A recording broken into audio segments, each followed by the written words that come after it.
This is Joe Hill from DoneRight Management. We are in TC Condo North in the master bedroom. We're going to do a quick video tutorial on the television that's in here.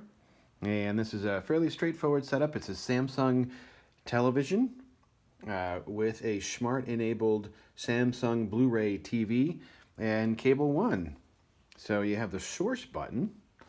HDMI 2 is the Blu-ray player. HDMI 1 is going to be the cable. And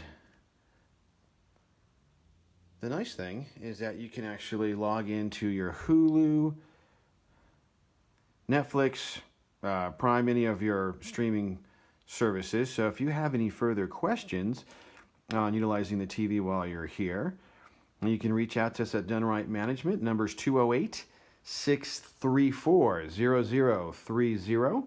Once again, that's TC Condo North. We're in the master bedroom doing just a quick video tutorial on the TV that's in here. Cheers.